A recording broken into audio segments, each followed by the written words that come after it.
Leon County Research and Development Authority. Our mission is to work in affiliation with Florida State University, Florida A&M University, and Tallahassee Community College to promote scientific research and development activities and foster economic development and broaden the economic base of Leon County. Our next presenter is Aster Enterprises, and we have Lawrence Waver. Lawrence, where are you? Over here. Everybody's over to my left. I'll show you. Good luck to you.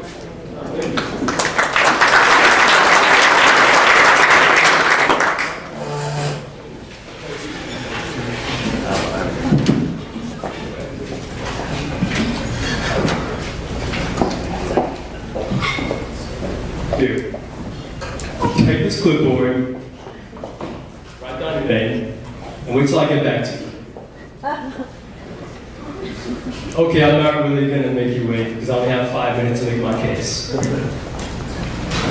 But what's the one place where you have to go to, you don't really want to go to, and you know that you're going to have to wait when you get there? Doctor's office. Clinics. Absolutely.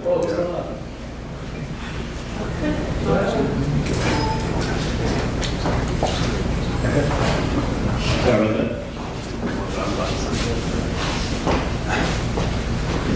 Sorry about that. Clinics. These places are where you walk into the lobby and every single person in that room is frustrated. They're frustrated, the patients are frustrated because they have to sit there for God knows how long. They don't know how long they have to wait. They have better things to do, such as I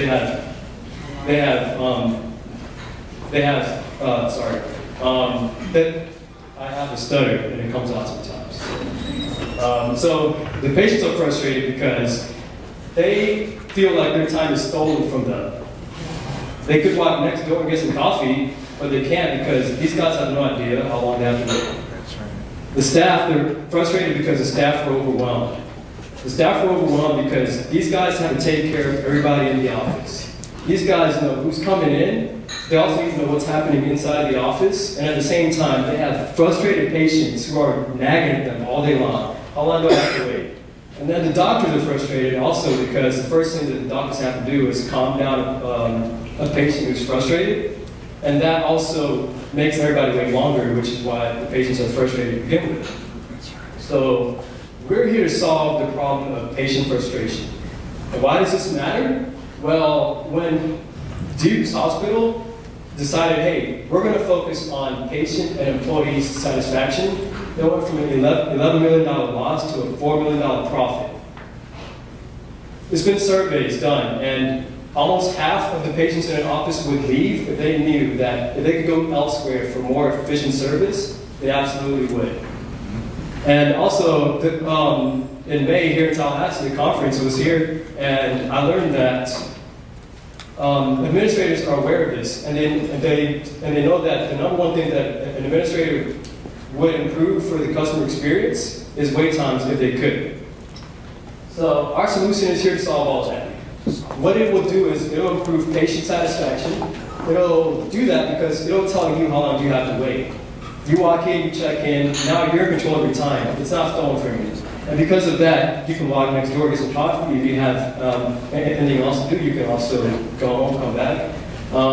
It collects all that information for the office. It provides a heartbeat so that the office can actually be aware of their wait times. Most of these offices do not know how long their wait times are.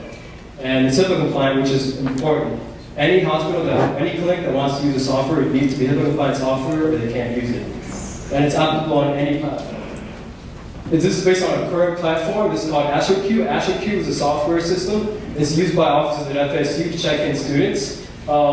Over half of FSU students have checked in on this system, and we have a lot of information that we're collecting from that. This is sold to FSU, and we're going to use that as our core platform and move it over into the healthcare industry because we know that there's over 1 million offices of physicians in the U.S. and 942 here in Leon County, according to the U.S. Census. On average, we analyzed 90 of these offices, and on average, they had 5 physicians and had almost $500,000 in annual sales.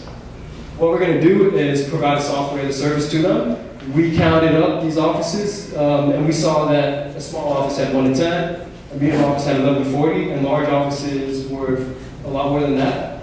And that's our pricing, about anywhere from $300 to $500 a month. And with that, it allows, if we got 60 offices, which are small and medium, that's $200,000 in revenue, and 60 offices is 0.00001% of the national 1 million offices.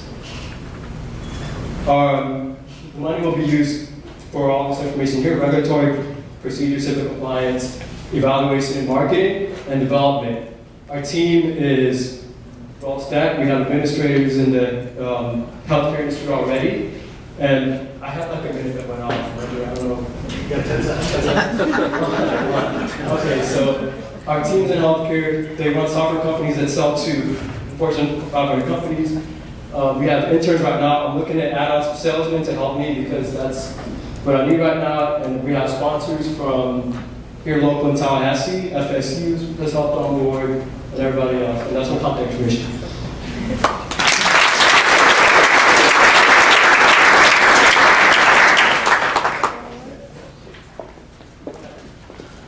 So Larry, tell us how you're going to sell this. What is your marketing strategy? Marketing strategy? Sure, you've got something that any doctor's office might use, so how do we get the doctors, who it's very hard for people to get to make decisions, how are you going to sell it? Well, initially we're going to start off with a couple offices, and this is just us knocking on doors, phone calls, and use them to evaluate and learn about how. But I don't want to go door to door. I want to go to conferences. I want to go to locations where all these healthcare industries are there, because these places are there because these places want to improve on their facilities. So instead of me knocking on every door, I think conference events like that are a nice way to reach to these places.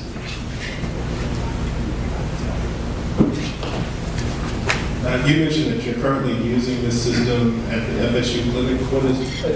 It's used by FSU advisors. It's the non-medical version. We're going to move over to a HIPAA-compliant version that will add on to what everything it does now, to SMS notifications for wait times and everything else that is more useful for health clinics. The one used by advising offices is a check-in system, and that's the core.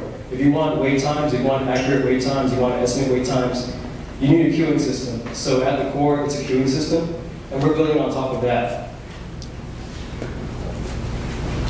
Dan, so what does it collect that would require HIPAA compliance, and what organizations or accreditations have you installed to that will evaluate it to make it deemed HIPAA compliant?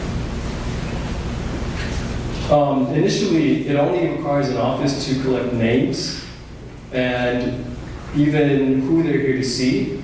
But because how it works is it allows an office to replace their clipboards. It allows an office to custom make their form. So an office can potentially ask for information that is that requires HIPAA compliance. And your next question, you had 2 questions. What accreditations have you explored to say that your software is evaluated to meet HIPAA? Well, just this week, I just met with a lawyer. He's really good with HIPAA compliance, and this would be one of the questions I asked him. I did research on my own, and I saw that in Florida, there is no one accrediting entity for HIPAA compliance. What it really comes down to is if you got an audit, if anybody wanted to look at your system, they'd have to say yes or no. At least that's what I understand right now. But for us, it's going to be more than HIPAA compliance. HIPAA was created in 1997. That's almost 10, 20, almost, yeah. It's a long time ago.